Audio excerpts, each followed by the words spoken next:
الحمد لله وكفى وسلام على عباده الذين اصطفى أما بعد فأعوذ بالله من الشيطان الرجيم بسم الله الرحمن الرحيم لولا إذ سمعتموه ظن المؤمنون والمؤمنات بأنفسهم خيرا وقالوا هذا إفك مبين وقال تعالى يا أيها الذين آمنوا اجتنبوا كثيرا من الظن إن بعض الظن إثم ولا تجسسوا ولا يغتب بعضكم بعضا أيحب أحدكم أن يأكل لحم أخيه ميتا فكرهتموه واتقوا الله إن الله تواب رحيم رب اشرح لي صدري ويسر لي أمري واحلل عقدة من لساني يفقهوا قولي سبحانك لا علم لنا إلا ما علمتنا إنك أنت العليم الحكيم اللهم صل على محمد في أول كلامنا اللهم صل على محمد في أوسط كلامنا اللهم صل على محمد في آخر كلامنا صدق الله العظيم محترم دینی بھائیوں، اللہ کے نبی صلی اللہ علیہ وسلم نے قیامت کی جو علامتیں بیان فرمائی ہیں ان کا سلسلہ چل رہا تھا، اور اس میں یہ بات آئی تھی کہ اللہ کے نبی نے فرمایا آخری زمانے میں لوگوں میں، مسلمانوں میں بہت زیادہ اختلافات اور آپسی عداوتیں، رنجشیں زیادہ ہوں گی، اور ان اختلافات کی وجہ سے یہ امت بدترین امت ہو جائے گی۔ اس سلسلے میں ہمیں ان اختلافات سے، دل کی گندگیوں سے بچنا ہے۔ اگر ان اختلافات سے بچنا ہے اور دلوں کو پاک صاف رکھنا ہے تو کیا کرنا ہے ہمیں؟ اس سلسلے میں 2-3 جمعہ سے مختلف باتیں آپ کے سامنے آئی۔ آج آپ کے سامنے قرآن کریم کی 2 آیتیں تلاوت کی گئی ہیں، جس میں اللہ تعالیٰ فرماتے ہیں کہ ایک گناہ ایسا ہے جو مسلمانوں کے درمیان دوریاں پیدا کرتا ہے، ایک بری صفت ایسی ہے جو مسلمانوں میں پیدا ہونے کی وجہ سے دلوں میں نفرتیں پیدا ہوتی ہیں، دوریاں پیدا ہوتی ہیں۔ اس بری صفت کو اپنے دل سے نکال دیں گے تو اختلافات اور انتشار کے بجائے دلوں میں ایک دوسرے کی قدر، ایک دوسرے کی عظمت اور پیار اور محبت، بھائی چارگی، یہ سب چیزیں معاشرے میں پیدا ہو جائیں اور ہم ان بدترین لوگوں میں سے بچ جائیں گے۔ قرآن کریم کی ایک آیت میں نے پڑھی ہے جس میں اللہ تعالیٰ کہتے ہیں یا ایھا الذین آمنوا اجتنبوا کثیرا من الظن، اے لوگو، اے ایمان والو، یہاں ایمان والوں سے خطاب ہے، یا ایھا الذین آمنوا، تو معلوم ہوا کہ ایمان والوں کے اندر یہ برائی ہے جس کو اللہ کہتے ہیں کہ اس سے بچنا ہے۔ تو اللہ کہتے ہیں اے ایمان والو اجتنبوا کثیرا من الظن، بہت ساری بدگمانیوں سے بچو۔ ان بعض الظن اثم، بہت ساری بدگمانیاں، بہت سارے تمہارے برے خیالات دوسروں کے بارے میں، یہ بدترین گناہ ہے۔ ان بعض الظن اثم، بہت ساری بدگمانیاں گناہ ہیں۔ تو اس آیت میں اللہ نے یہ کہا ہے کہ ایک صفت، بری صفت ہے بدگمانی، کسی کے بھی بارے میں بدگمان ہو جانا، دل میں برا خیال بٹھا لینا، تو یہ بدگمانی کہلاتا ہے۔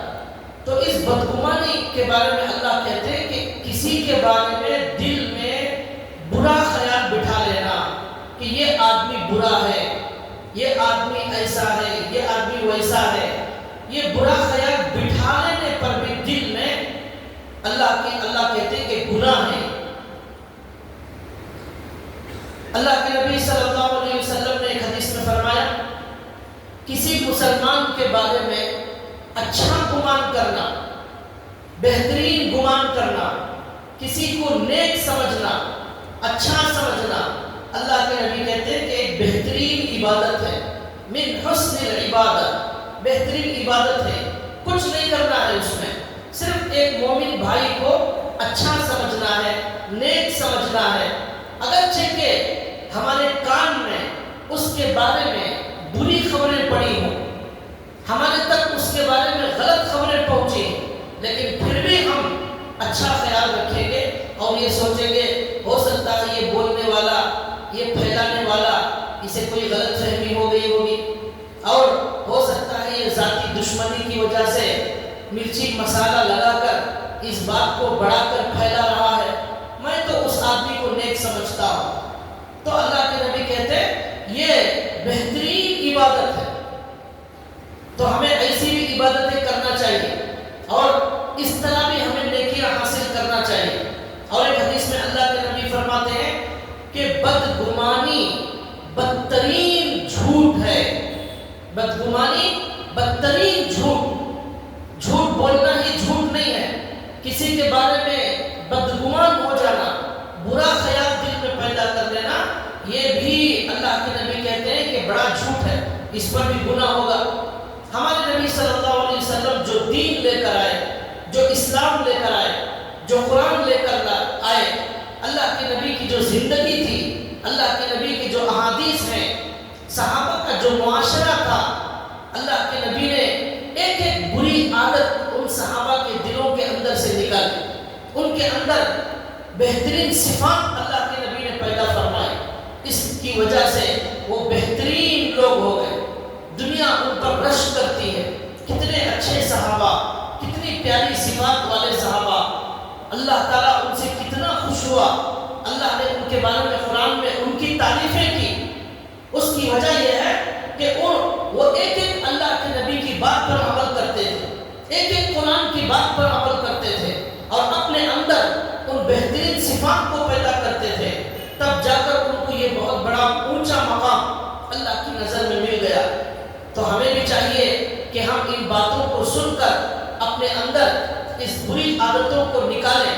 یہ بدگمانی کی وجہ سے، کسی کے بارے میں بدگمان ہو جانے کی وجہ سے رشتے ٹوٹ جاتے ہیں، میاں بیوی کے درمیان طلاق ہو جاتی ہے، اور بھائی بھائی میں اختلافات، ماں باپ بچوں میں اختلافات، پڑوسیوں میں اختلافات، اس کی جڑ، اس کی جو فساد کی جڑ ہے، اس میں آپ جا کر دیکھیں گے تو آپ کو وہاں بدگمانی نظر آئے گی۔ اس کی شروعات بدگمانی سے ہوئی تھی، اس نے اس کے بارے میں ایسا غلط سمجھ لیا تھا، اس لیے یہ قدم اٹھایا، پھر وہاں سے بات بڑھتے بڑھتے اختلافات تک نوبت آ گئی، اور جتنے طلاق اور خلع کے واقعات پیش آتے وہاں بھی آپ دیکھیے شروعات کہاں سے ہوئی، تو آپ کو معلوم ہوگا شوہر نے بیوی کے بارے میں بدگمانی کی اور بیوی نے شوہر کے بارے میں بدگمانی کی، وہاں سے اختلافات کا سلسلہ شروع ہو جاتا ہے۔ اس لیے اللہ نے کہا اس بدگمانی سے بچو،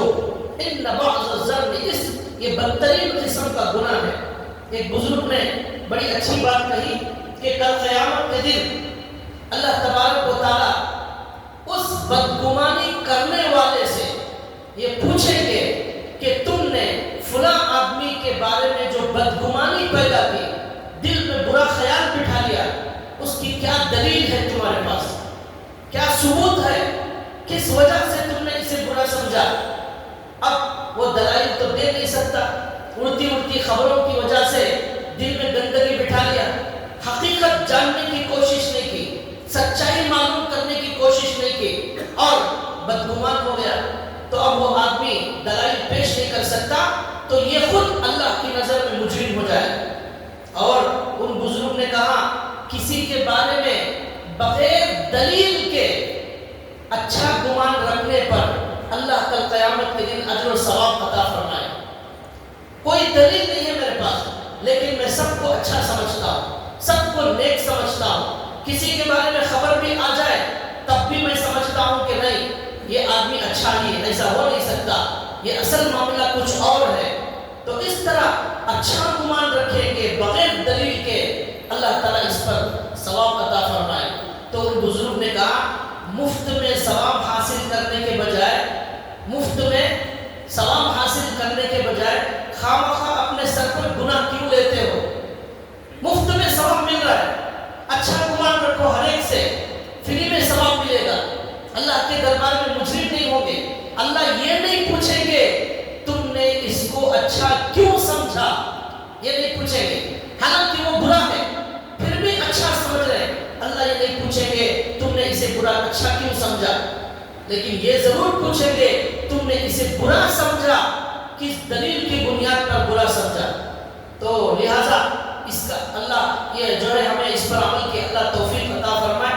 دیکھیے ایک حضرت مولانا تقی عثمانی صاحب ایک بہترین مثال دیتے ہیں، یہ جو جانور ذبح کرتے ہیں، گائے ذبح کرتے ہیں، بکرے مرغیاں ذبح کرتے ہیں، خصاب، تو ہمارا مسلک اور ہمارا اسلام یہ کہتا ہے اللہ کے نام پر جو جانور ذبح ہوا ہے وہ حلال ہے، اللہ کے نام پر جو ذبح نہیں ہوا ہے وہ حلال نہیں ہے ہمارے لیے۔ اب بہت سارے مسلمان یہ کہتے ہیں یہ ذبح کرنے والے، یہ مرغی بکرے والے، گائے والے، ان کی زبان پر گالی گلوچ چلتا رہتا ہے، گانے چلتے رہتے ہیں ان کی زبان پر۔ اب وہ گانا گاتے ہوئے مرغی ذبح کرے ہیں یا گالی دیتے ہوئے کام والے کو بکرا ذبح کیے ہیں، کیا معلوم؟ تو اب یہاں پر پریشانی ہوگی، لیکن اللہ کے نبی صلی اللہ علیہ وسلم نے ہمیں یہ بھی سمجھایا کہ دیکھو مسلمان کے بارے میں ہمیشہ اچھا گمان رکھو، ہے وہ گالی دینے والا، ہے وہ گانے زبان پر اس کے جاری رہتے ہیں، لیکن ہمارے پاس جب تک دلیل نہیں ہے، پروف نہیں ہے، ہم اسے مسلمان ہونے کی وجہ سے نیک گمان کریں گے کہ وہ کتنا بھی گالی دینے والا ہو، گانے والا ہو، لیکن ہمیں کلمہ والے مسلمان ہونے کی وجہ سے یہ امید ہے کہ اس نے ضرور ذبح کرتے وقت اللہ کا نام پڑھا ہوگا۔ اس گمان کی وجہ سے، اچھے گمان کی وجہ سے آپ جو بھی مارکیٹ سے گوشت خرید کر کھاتے ہیں وہ سب حلال، کوئی مفتی آپ کو اس گوشت پر حرام کا فتویٰ نہیں دے گا۔ آپ مسئلہ پوچھیں کہ اس طرح پتہ نہیں مجھے ہمارے خصابوں نے اللہ کا نام لیا ہے یا نہیں لیا ہے، کھانا جائز ہے یا نہیں، فتویٰ یہی آئے گا جائز ہے۔ کیوں؟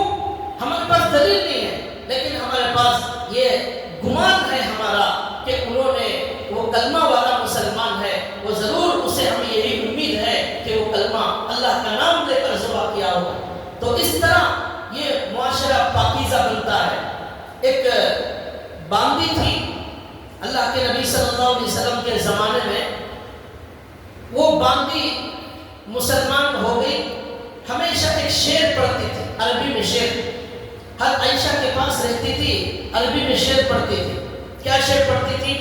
وَيَوْمُ الْوِشَاحِ وَيَوْمُ الْوِشَاحِ مِنْ تَعَاجِيبِ رَبِّنَا أَلَا إِنَّهُ مِنْ بَلْدَةِ الْكُفْرِ أَنْجَانِي، یہ عربی کا شعر ہے، تو وہ پڑھتی تھی۔ تو حضرت عائشہ رضی اللہ تعالیٰ عنہ نے ایک مرتبہ اس سے پوچھا کہ تو جب بھی میرے پاس بیٹھتی ہے تو یہ شعر کیوں پڑھتی ہے؟ تو اس باندی نے کہا اس کے پیچھے ایک واقعہ ہے، واقعہ یہ ہے کہ میں جب کفر میں تھی، کافروں کے پاس رہتی تھی، اور مدینے سے دور ایک قبیلے میں کافروں کی باندی تھی میں، تو وہاں ایک واقعہ یہ پیش آیا کہ ان کافروں نے مجھے آزاد کر دیا، لیکن اس کے باوجود میرے اچھے اخلاق کی وجہ سے، میرے اچھی خدمت کی وجہ سے انہوں نے پھر مجھے اپنے ہی گھر میں رکھ لیا۔ میں بھی ان کے گھر میں رہنا پسند کرتی تھی، میں ان کے گھر میں رہ گئی، کئی سال تک ان کے گھر میں اچھے اخلاق سے تھی اور بڑی امانت داری سے تھی، بڑی محبت کے ساتھ اس گھر میں رہتی تھی۔ لیکن اچانک ایک واقعہ یہ پیش آیا، کچھ سالوں کے بعد، کئی سالوں کے بعد ایک مرتبہ اس گھر کی ایک بچی کا ہار گم ہو گیا۔ اس بچی کا جو ہار تھا وہ بچی نے نکال کر گھر کے باہر آنگن میں رکھا تھا۔ ایک چیل آئی، اس ہار کو اٹھا کر لے کر چلی گئی۔ اب جب وہ چیل ہار لے کر چلی گئی، گھر والوں نے پریشان ہو کر اس ہار کو تلاش کرنا شروع کیا۔ جب تلاش کیا پورے گھر میں وہ ہار کہیں نہیں ملا، تو اب سب لوگوں کو میرے اوپر شک ہونے لگا اس لیے کہ میں تو باندھی تھی، ان کے گھر میں کام والی تھی، اب اپنے بچوں پر تو شک نہیں کر سکتے تھے، اس لیے انہوں نے مجھ پر شک کرنا شروع کیا اور مجھے پوچھ تاچھ کرنا شروع کر دی، یہاں تک کہ انہوں نے جب میں نے انکار کیا، میں نے کہا کہ میں نے دیکھا ہے ایک چیل آ کر یہ ہاتھ لے گئی، میری بات پر یقین نہیں کیا، مجھ پر بدگمانی کی، انہوں نے میرے اوپر چوری کا الزام لگایا، اور جب میں نے اخراج نہیں کیا، یہاں تک کہ انہوں نے میرے کپڑے اتار لیے، میری تلاشی لینے کے لیے میرے کپڑے تک نکال لیے، اور سب جگہ انہوں نے تلاشی لی، مجھے اس سے بڑی شرمندگی ہوئی اور میری عزت کا تو جنازہ نکل گیا، اور میں شرم و حیا سے ڈوب گئی، اور مجھے اس گھرانے سے نفرت دل میں پیدا ہو گئی۔ اتنے سال میں نے یہاں بڑی امانت داری سے خدمت کی اور کبھی میں نے ان کو دھوکہ نہیں دیا، ایک آج اس حال کی وجہ سے انہوں نے میرے اوپر بدگمانی کی، مجھ پر شک کیا اور میری اتنی بے عزتی کی، ہار کی تلاش کے لیے کپڑے تک اتارنے کے لیے مجبور کر دیا۔ یہ ایسا واقعہ ہو، اس کے بعد وہ باندھی کہتی ہے کہ میں نے اچانک دیکھا کہ جب وہ لوگ میری بے عزتی کر رہے تھے اور ہار تلاش کر رہے تھے، مجھے لام تام کر رہے تھے، اچانک میں نے دیکھا وہ چیل جو ہار لے کر اڑ گئی تھی، وہ دوبارہ وہ چیل آ گئی اور ہار اسی گھر میں اس چیل نے ڈال دیا، چیل واپس چلی گئی۔ اب جب ان کو معلوم ہوا کہ ہم نے غلطی کی، اس پر شک کیا، اس پر بدگمانی کی، ہم نے غلطی کی، اصل میں یہ چیل لے کر گئی تھی، یہ بات ثابت ہو گئی۔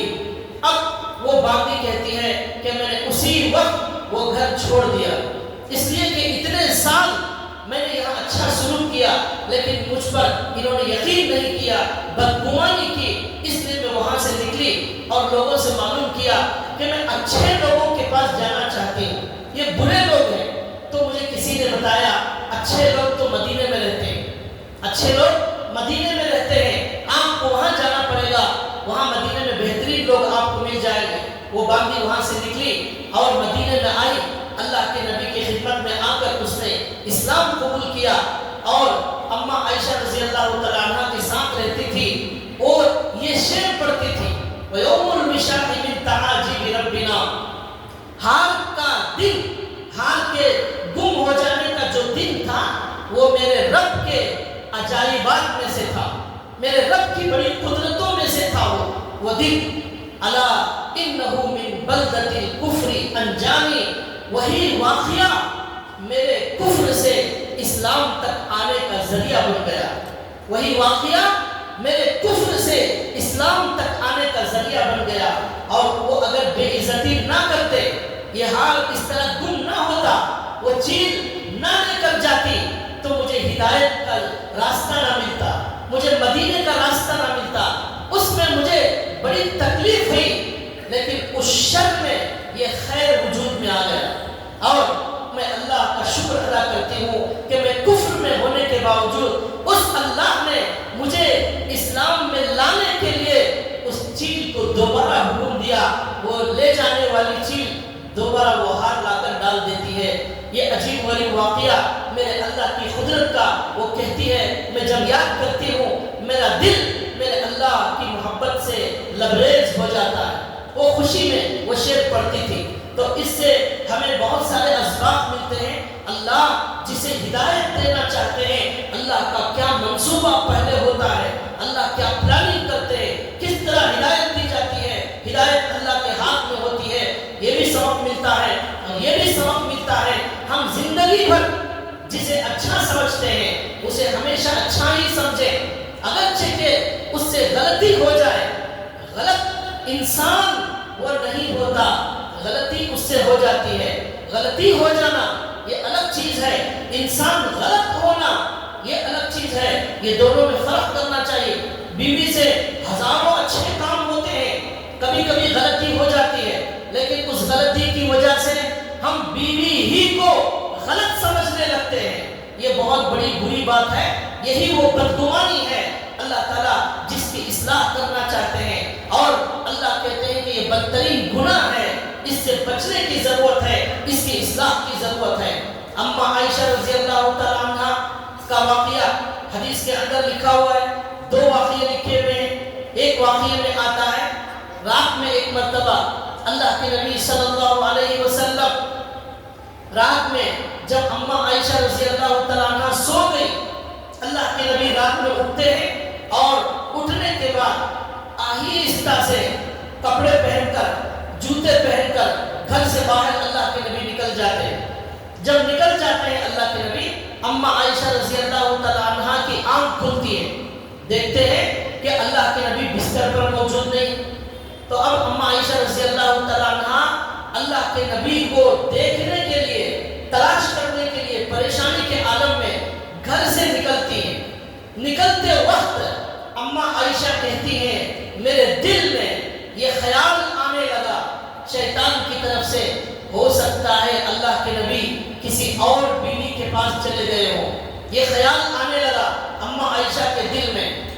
تو اب اما عائشہ کہتی ہیں اس خیال کے ساتھ میں اللہ کے نبی کو تلاش کرنے نکلی، تو اللہ کے نبی جنت البقیع کا جو قبرستان ہے اس قبرستان میں موجود ہے۔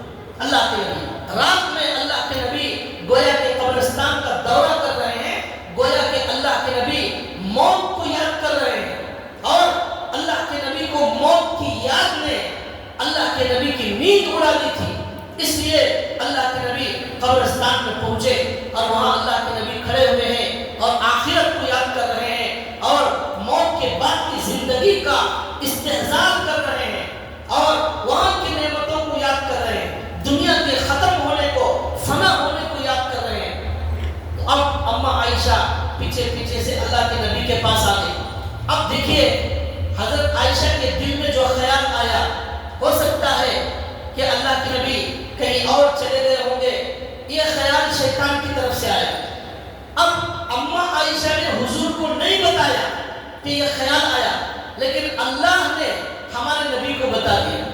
دلوں کے رازوں کو جاننے والے اس اللہ نے ہمارے نبی کو بتا دیا، اور ہمارے نبی نے اما عائشہ کو دیکھتے ہی یہ جملہ فرمایا، کہا عائشہ کیا تم یہ سمجھتی ہو کہ اللہ اور اللہ کے رسول تمہارے اوپر ظلم کریں گے؟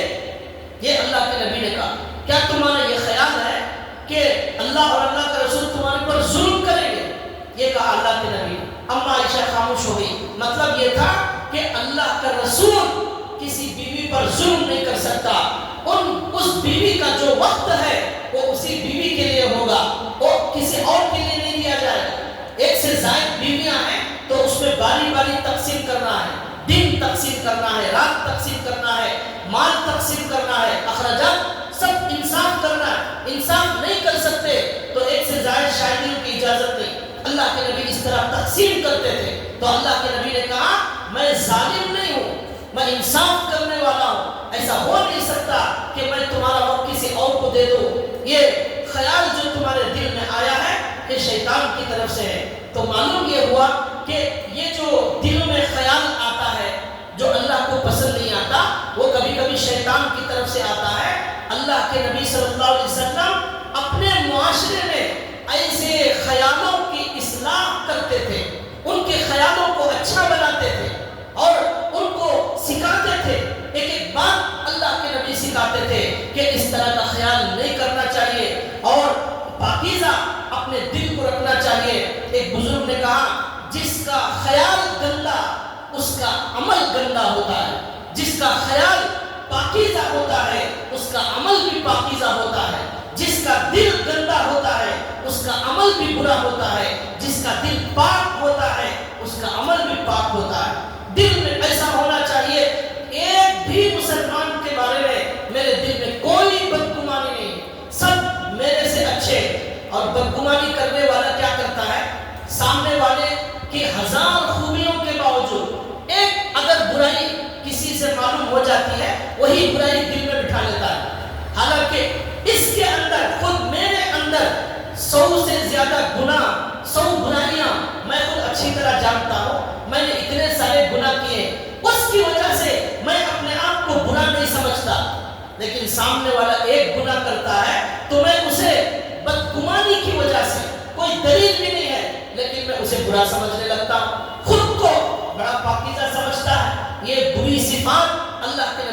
اللہ علیہ وسلم نکالنے کے لیے آئے تھے۔ اللہ کے نبی نے کہا بُعِثْتُ لِأُتَمِّمَ مَكَارِمَ الْأَخْلَاقِ، مجھے اس لیے اللہ نے بھیجا ہے تاکہ میں تمہارے اندر بہترین اخلاق پیدا کروں۔ قرآن کہتا ہے وَيُزَكِّيهِمْ، ہمارے نبی دلوں کو صاف کرتے تھے، دلوں کو پاک کرتے تھے، پاکیزہ تعلیمات ان کے اندر بٹھاتے تھے اور بدگمانیوں کو، دلوں کی گندگیوں کو صاف کرتے تھے۔ مومن کا دل بالکل آئینے کی طرح ہونا چاہیے، اس میں کسی کے بارے میں کوئی گندا خیال موجود نہ ہو۔ یہ بدگمانی کی وجہ سے میاں بیوی میں بھی اختلافات ہو جاتے ہیں۔ ایک واقعہ ہے، ایک صحابی حضور کے پاس آئے اور کہنے لگے یا رسول اللہ ولد لی غلام اسود، ولد لی غلام اسود، اتنا کہا یا رسول اللہ میرے گھر میں بچہ پیدا ہوا ہے لیکن کالا پیدا ہوا ہے، کالا بچہ پیدا ہوا ہے میرے گھر میں، اتنا ہی کہا۔ اللہ کے نبی سمجھ گئے کیا بولنا چاہتا ہے۔ اب یہ بولنا چاہتا تھا وہ کہ میں تو گورا ہوں، اب یہ کالا بچہ کیسے پیدا ہو گیا؟ تو اس کا مطلب اس کے دل میں شیطان نے اس کی بیوی کے بارے میں گندا خیال ڈال دیا، بدگمان کر دیا بیوی کے بارے میں۔ ہو سکتا ہے میری بیوی کوئی بدچلن ہو اور اس کے کسی سے تعلقات ہو، اور یہ سب خیالات اس کے دل میں آ گئے، اس لیے اس نے آ کر کہا ولد لی غلام اسود۔ دیکھیے ہمارے پیارے نبی کس طرح اب دلوں کو صاف کرتے ہیں، معاشرے کو پاک کرتے ہیں۔ اب انہوں نے کہا میرے گھر میں کالا بچہ پیدا ہوا، یہ کیسے ہو گیا؟ میں تو گورا ہوں۔ اب شک پیدا ہوا بیوی پر، یہیں سے ایسے ہی شک و شبہ کی وجہ سے طلاق اور خلع کی نوبت آتی ہے۔ حالانکہ ہمارے نبی نے کہا کالا کرنا، گورا کرنا یہ اللہ کی صفت ہے، یہ کسی کے ہاتھ میں نہیں ہے، یہ اللہ کے ہاتھ میں ہے۔ اللہ جسے جیسے چاہے بنائے۔ اللہ نے قرآن میں فرمایا فی ای صورت ما شاء رکبک، جس صورت میں چاہا اللہ نے تمہیں ڈھال دیا۔ صورتوں کو بنانا یہ اللہ کے کنٹرول میں ہے، کسی کے کنٹرول میں نہیں ہے۔ اب وہ صحابی نے آ کر ایسا کہا، اب اللہ کے نبی ان کو کیا جواب دیتے ہیں؟ اللہ کے نبی ان کو سمجھاتے ہیں، اللہ کے نبی ان کی تربیت کرتے ہیں، ان کے دل کو پاک کرتے ہیں۔ اللہ کے نبی ان سے پرکھ کر سوال کرتے ہیں کیا تمہارے گھر میں اونٹ موجود ہے؟ انہوں نے کہا یا رسول اللہ میرے گھر میں بہت سارے اونٹ موجود ہیں۔ اللہ کے نبی نے کہا کون سے کلر کے اونٹ؟ تو انہوں نے کہا حمر، لال کلر کے اونٹ ہیں۔ پھر حضور نے کہا حل فیہا اورق، کیا اس میں کچھ اونٹ ایسے بھی ہیں جس میں تھوڑا سا کالا کلر مکس ہو، تھوڑا خاکی کلر مکس ہو گیا ہو، ایسے بھی کچھ اونٹ ہیں؟ تو انہوں نے کہا ایسے بھی اونٹ ہیں، پورے لال نہیں ہیں، تھوڑا کالا مکس ہے، کئی خاکی کلر مکس ہے، کوئی اور مکس، ایسے بھی اونٹ ہیں۔ تو اللہ کے نبی نے کہا تمہارے جو اونٹ تھے بڑے اونٹ وہ تو لال ہیں، ان کے جو بچے ہوئے وہ کالے اور خاکی کیسے ہو گئے؟ اب انہوں نے کہا کہ ہو سکتا ہے یہ اونٹ کے باپ دادا جو ہیں اس میں کوئی کالے یا خاکی کلر کے ہوں گے، یہ صحابی نے جواب دیا۔ تو اب اللہ کے نبی نے کہا ہو سکتا ہے تمہارے گھر میں جو کالا بچہ پیدا ہوا ہے اس کے بھی تمہارے بھی باپ دادا میں جو ہوں گے کوئی کالے ہوں گے، ان کا کلر یہ نواسے کو آ گیا ہوگا یا پوترے کو آ گیا ہوگا۔ یہ اللہ کے نبی نے جواب دیا۔ اس جواب سے فوراً ان کے دماغ میں آیا کہ اللہ کے نبی نے بالکل بہترین طریقے سے سمجھایا کہ جس طرح اونٹوں کے اندر لال اونٹ ہے، لال ہی ہونا ضروری نہیں ہے، اللہ تعالیٰ کبھی کالے بھی پیدا کر دیتے ہیں، اللہ تعالیٰ کبھی خاکی بھی پیدا کر دیتے ہیں، اس میں انسانوں کا کوئی دخل نہیں۔ تو اسی طرح بچے بھی جو انسان کے پیدا ہوتے ہیں وہ ضروری نہیں ہے کہ گوروں کو گورے ہی پیدا ہو، اللہ کی مرضی، اللہ ہی کلر بنانے والے۔ اور اللہ نے قرآن نے کہا احسن صورکم، تمہاری اللہ نے بہترین صورتیں بنائی ہیں، بہترین صورت بنانے والا وہ اللہ ہے۔ اور حدیث میں اللہ کے نبی نے کہا کالے کو گورے پر، گورے کو کالے پر کوئی فضیلت نہیں، اللہ کی نظر میں سب برابر۔ اللہ کے نبی نے حدیث میں فرمایا اللہ تمہارے دلوں کو دیکھتے ہیں، تمہاری صورتوں کو نہیں دیکھتے۔ ان اللہ لا ينظر الى صورکم، ان اللہ ينظر الى اعمالکم وقلوبکم، تمہارے اعمال دیکھتے ہیں، تمہارے دلوں کو دیکھتے ہیں، تمہاری صورتوں کو نہیں دیکھتے۔ حضرت بلال حبشی رضی اللہ عنہ کالے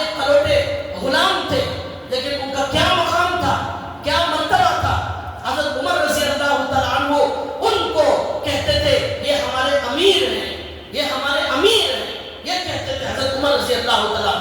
تو لہٰذا یہ اللہ کے نبی نے دیکھیے کس طرح ان کو سمجھایا، اونٹوں کی مثال دے کر سمجھایا. لیکن آج ہمارے نوجوانوں میں، ہمارے مسلمانوں میں ہم ایسے واقعات دیکھتے ہیں کہ لڑکی پیدا ہوئی، اس کی وجہ سے شوہر نے طلاق کو فیصلہ کر لیا، جدائی کو فیصلہ کر لیا. ایسے بہت سارے واقعات، جیسا وہ چاہتا تھا ویسا نہیں ہوا تو اب یہ ذریعہ طلاق اور خلع کا ذریعہ بن گیا، یا اولاد نہیں ہوئی طلاق خلع کا ذریعہ بن گیا. تو یاد رکھیے یہ ساری چیزیں دلوں کی گندگیاں ہیں. یہ مسلمان وہ ہے جس کا دل ابھی مسلمان نہیں ہوا، اس کے اخلاق مسلمان نہیں ہوئے، اس کی سیرت ابھی مسلمان نہیں ہوئی، اس کی وجہ سے یہ سب ہوتا ہے. ہمارے نبی اس طرح صحابہ کی اصلاح کرتے تھے اور اس طرح برے خیالوں کو اچھے خیال میں بدل دیا کرتے تھے. حضرت معاذ بن جبل رضی اللہ تعالیٰ عنہ کا واقعہ لکھا ہے. ایک مرتبہ عشاء کی نماز پڑھانے کے لیے کھڑے ہوئے. جب عشاء کی نماز پڑھانے کے لیے کھڑے ہوئے تو حضرت معاذ رضی اللہ تعالیٰ عنہ سورہ بقرہ کی تلاوت شروع کر دی. انہوں نے سورہ بقرہ جو سب سے بڑی سورت ہے وہ عشاء میں انہوں نے شروع کر دی. پیچھے سے ایک صحابی آئے اور آ کر انہوں نے رکعت باندھی امام کے پیچھے. تو سن رہے ہیں کہ سورہ بقرہ پڑھی جا رہی ہے. آج تو ہمیں وہ بھی معلوم نہیں ہوتا کون سی سورت پڑھی جا رہی ہے، بقرہ پڑھی جا رہی ہے یا آل عمران پڑھی جا رہی ہے، اس لیے کہ ہم کبھی قرآن کھول کر پڑھتے ہی نہیں ہیں. اور جب زیادہ سے زیادہ پڑھیں گے تب ہمیں معلوم ہوگا کون سی سورت، کیا ترجمہ ہے، کیا کہا جا رہا ہے، اللہ کیا پیغام دے رہے ہیں. یہ سب صحابہ سمجھتے تھے، جانتے تھے. اس قرآن کی وجہ سے ان کے دل بدلتے تھے. لیکن اب ہم کچھ نہیں جانتے، خاموش کھڑے ہوئے ہیں. اس لیے ہمارے ایمان میں وہ تازگی، وہ ترقی نہیں ہو رہی ہے قرآن کو نہ سمجھنے کی وجہ سے. صحابہ سمجھتے تھے. انہوں نے دیکھا کہ حضرت معاذ جو امام ہے سورہ بقرہ شروع کر دی. اب ان کو ڈر ہونے لگا کہ سورہ بقرہ اب یہ شروع کر دیے ہیں، پتہ نہیں کب ختم کریں گے، پاؤ پارا پڑھیں گے کہ آدھا پارا پڑھیں گے. میں تو بہت زیادہ تھک گیا ہوں، اتنی لمبی میں نماز نہیں پڑھ سکتا. انہوں نے نماز توڑ دی. وہ صحابی نماز توڑ دی اس خوف سے کہ ہو سکتا ہے یہ کہیں سورہ بقرہ ختم کر دیں گے، 2-3 گھنٹے کھڑنا پڑے گا. تو اب نماز توڑ دی اور تنہا اکیلے نماز پڑھ کر مسجد سے روانہ ہو گئے، چلے گئے. جب نماز ختم ہو گئی حضرت معاذ جو امام تھے ان کو کسی نے بتایا کہ آپ نے جب نماز شروع کی تو ایک صحابی آئے، آپ کے پیچھے رکعت باندھی، پھر کچھ دیر کے بعد نماز توڑ دی، اپنی الگ نماز پڑھ کر وہ گھر چلے گئے. حضرت معاذ کو جب یہ معلوم ہوا تو انہوں نے کہا ہو سکتا ہے یہ منافق ہوگا، ہو سکتا ہے یہ منافق ہوگا، اس لیے ہمارے پیچھے نماز پڑھنا اسے پسند نہیں ہے، اس لیے اس نے نماز توڑ دی ہوگی، یہ حضرت معاذ نے کہا. تو اب مطلب یہ ہوا حضرت معاذ نے ان کے بارے میں ایک خیال کیا. کیا خیال؟ منافق ہونے کا خیال شیطان نے ان کے دل میں ڈالا. صحابہ کرام کے بارے میں یہ سمجھنا چاہیے وہ معصوم نہیں ہے، ان سے گناہ ہوتے تھے. اب گناہ نہیں ہوں گے تو تربیت کیسی ہوگی؟ اللہ کے نبی کیسے سکھائیں گے اس امت کو؟ گناہ ہوتا تھا، اللہ کے نبی ان کو سکھاتے تھے اور ان کی تربیت کرتے تھے. پھر وہ بڑے اچھے بن جاتے تھے اور وہ سچے بن جاتے تھے اور اچھی توبہ کرتے، پاک صاف ہو جاتے تھے. اب حضرت معاذ کے دل میں شیطان نے ایسا خیال ڈالا، انہوں نے اس آدمی کو منافق کہہ دیا. اب جب اس آدمی کو معلوم ہوا کہ حضرت معاذ نے مجھے منافق کہا ہے اس لیے کہ میں نے ان کے پیچھے نماز نہیں پڑھی، اور نہیں پڑھنے کی وجہ کیا تھی کہ انہوں نے سورہ بقرہ شروع کر دی، لمبی نماز کے ڈر سے میں نماز توڑ دیا. اب جب ان کو معلوم ہوا میرے بارے میں ایسا خیال حضرت معاذ کے دل میں آیا ہے کہ میں منافق ہوں، فوراً اللہ کے نبی کی خدمت میں پہنچے. سپریم کورٹ، اللہ کے نبی کی عدالت، وہاں وہ صحابی پہنچے اور جا کر مقدمہ درج کر دیا. اس طرح اور ایک خوبی یہ تھی صحابہ کی، وہ دلوں میں رکھ کر گندگی پالنے والے نہیں تھے. دل میں معلوم ہوتی فوراً چاہتے، سامنے بیٹھ کر مل کر اس بات کا تصفیہ کرتے اور دلوں کو صاف کر لیتے. ہمارے معاشرے میں کیا ہوتا ہے، جب کوئی بات سنتی ہے وہ دل میں بٹھا لیتے ہیں، کئی مہینے سالوں تک وہ گندگی ہمارے دل میں بیٹھی رہتی. ارے کم سے کم ہمیں جو ہے ہمیں جا کر ان سے مل کر معلوم کر کے سچ جان کر تصفیہ کرنا چاہیے، دل آئینے کی طرح بنانا چاہیے. وہ پالتے رہیں گے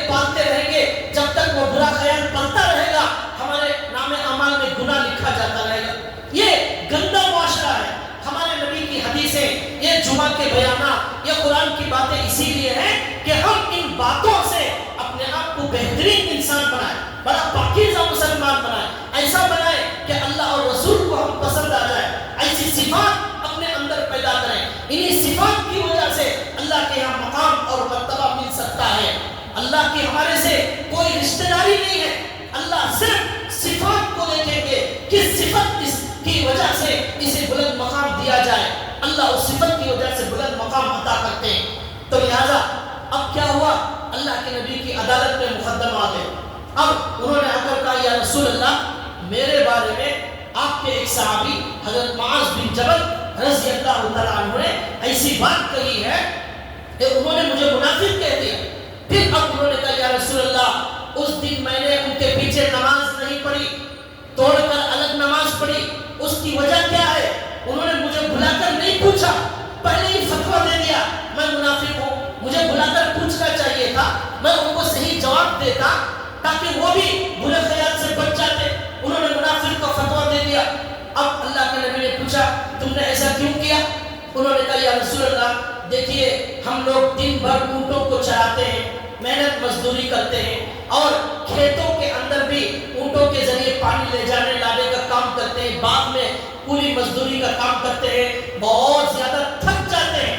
اب اتنا تھکا ہوا میں مزدور انسان، دن بھر میں نے محنت کی ہے، باغ میں اونٹوں کو چرایا ہے، ان کو پانی پلایا ہے، ان کو کھلایا ہے، اتنا محنت کرنے کے بعد شام میں جب تھکا ہوا آیا مسجد میں نماز پڑھنے، تو وہ سورہ بقرہ انہوں نے شروع کر دی۔ میں نے سوچا اتنی لمبی نماز پڑھوں گا، چستی سے نہیں پڑھ سکوں گا، اور وہ خشوع خضوع میری نماز میں نہیں ہو سکتا، مجھے تو بڑی تھکان ہو رہی ہے، میں مختصر نماز پڑھوں لیکن اچھی نماز پڑھ کر میں یہاں سے روانہ ہو جاؤں، اس لیے میں نے نماز توڑ دی۔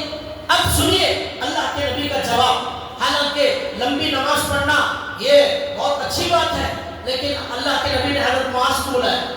اب حضرت معاذ آئے اللہ کے نبی کی عدالت میں، آ کر حضرت معاذ سے اللہ کے نبی جو خطاب کرتے ہیں، کتنا غصے والا انداز۔ اللہ کے نبی کبھی اس طرح خطاب نہیں کرتے، اتنا غصہ نہیں ہوتے، لیکن شروع میں ہی اللہ کے نبی نے ان سے کہا افتان انت یا معاذ، افتان انت یا معاذ، اے معاذ تم فتنہ پھیلاتے ہو، لوگوں کو فتنے میں مبتلا کرتے ہو۔ یہ اللہ کے نبی نے سخت جملہ فرمایا۔ اب اس کے بعد فرمایا اقرأ والشمس وضحاها وسبح اسم ربک الاعلی، عشاء کی نماز میں والشمس وضحاها سبح اسم ربک الاعلی ایسی صورتوں کو پڑھا کرو۔ اس سے زیادہ لمبی لمبی پڑھنے کی ضرورت نہیں ہے۔ یہ بیچارہ کسان، باغ میں کام کرنے والا مزدور، یہ آیا تھکا ہوا ہے، تم نے سورہ بقرہ شروع کر دی۔ اس لیے ہمارے نبی صلی اللہ علیہ وسلم کی سنت ہے کون سی نماز میں کتنی لمبی صورتیں پڑھی جائے۔ اور پھر اللہ کے نبی کا معمول یہ تھا، خود جب نفل نماز پڑھتے تھے وہ بڑی لمبی نماز پڑھتے تھے، اس میں سورہ بقرہ کیا، کبھی کبھی سورہ بقرہ، سورہ آل عمران، سورہ نساء، سورہ مائدہ، 5 پارے ہو جاتے تھے نفل نماز میں۔ تہجد کی نماز میں جب حضور اکیلے نماز پڑھتے تھے، لیکن جب حضور امامت کرتے تھے اس میں لوگوں کا خیال کرتے تھے۔ کبھی ایسا بھی ہوتا مسجد میں بچے کے رونے کی آواز آتی، اللہ کے نبی بہت چھوٹی صورتیں پڑھ کر نماز ختم کر دیتے تھے اس بچے کی رعایت میں۔ تو اللہ کے نبی کا ایسا معمول تھا، اسی لیے علماء نے لکھا ہے ظہر میں کون سی کتنی لمبی صورتیں پڑھنا سنت ہے، مغرب میں کون سی صورتیں پڑھنا بہتر ہے، عشاء میں کتنا حصہ پڑھا جائے، قصار مفصل، طوال مفصل، یہ سب لکھا ہوا ہے۔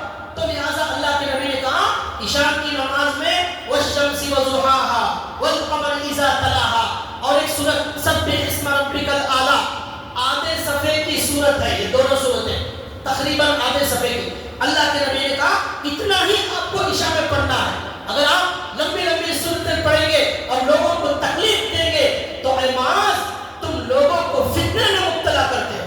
یہ اللہ کے نبی نے سخت جملہ فرمایا۔ تو اب دیکھیے اس واقعے سے ہمیں معلوم ہوا، حضرت یہ دو باتیں معلوم ہوئی، ایک تو فرض نماز میں بہت لمبی نہیں کرنا ہے، مصلیوں کی رعایت کرنا ہے، نفل پڑھتے ہیں بہت لمبی پڑھیں، جتنی چاہے لمبی پڑھیں، کوئی مسئلہ نہیں، آپ تھکیں گے نفل میں، لیکن نماز میں بات کیا معلوم ہوئی؟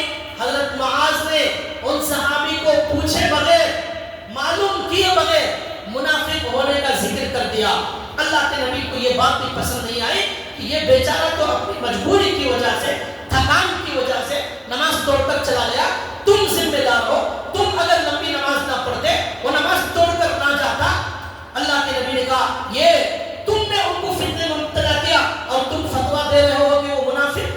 اس طرح اللہ کے نبی نے اس واقعے میں حضرت معاذ کی اصلاح کی، اور اللہ کے نبی نے آنے والے قیامت تک آنے والے مسلمانوں کو سبق دیا، کسی کے بارے میں بھی فتویٰ دینا مت شروع کرو، یہ ایسا ہے، وہ منافق ہے، وہ جھوٹا ہے، وہ بے نمازی ہے، یہ ایسا ہے، وہ ایسا ہے، یہ کام ہمارا نہیں۔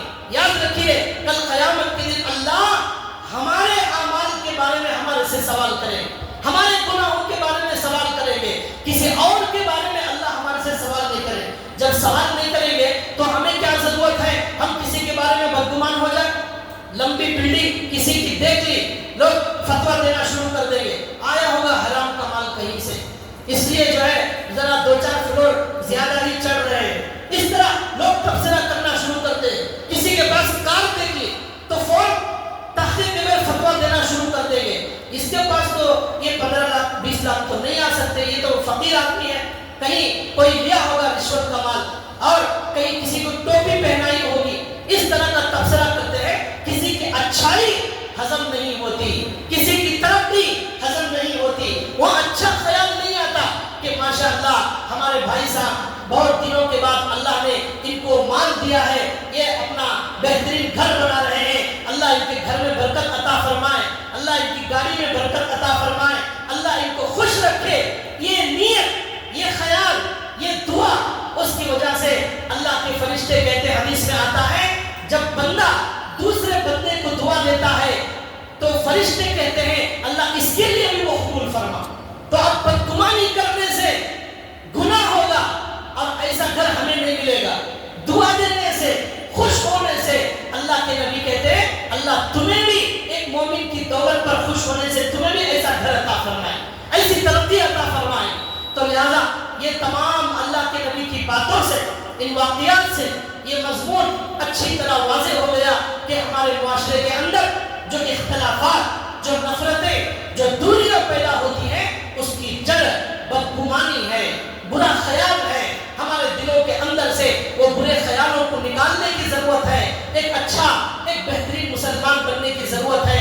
اللہ کے نبی نے ایسی تربیت کی، ان واقعات سے معلوم ہوا اللہ کے نبی ایسی ٹریننگ دیتے تھے، ایسی ٹریننگ آج ہمارے یہاں نہیں ہوتی، کوئی سیکھنے، کوئی پوچھنے، کوئی جاننے نہیں آتے۔ اس لیے بھائیوں ان باتوں کو عمل کرنے کی نیت سے سنیں اور یہ طے کریں انشاءاللہ اللہ کے نبی کی باتوں پر میں عمل کروں گا۔ اللہ کے نبی نے جیسی تربیت کی ایسی میں اپنے دل کو، میں میرے دل کی تربیت کروں گا، ایسا بہترین مسلمان اللہ تعالی ہم سب کو بنائے، سنی ہوئی بات پر عمل کی توفیق عطا فرمائے۔ وما علینا الا البلاغ۔ آخر میں حسب معمول ہماری مسجد کے اخراجات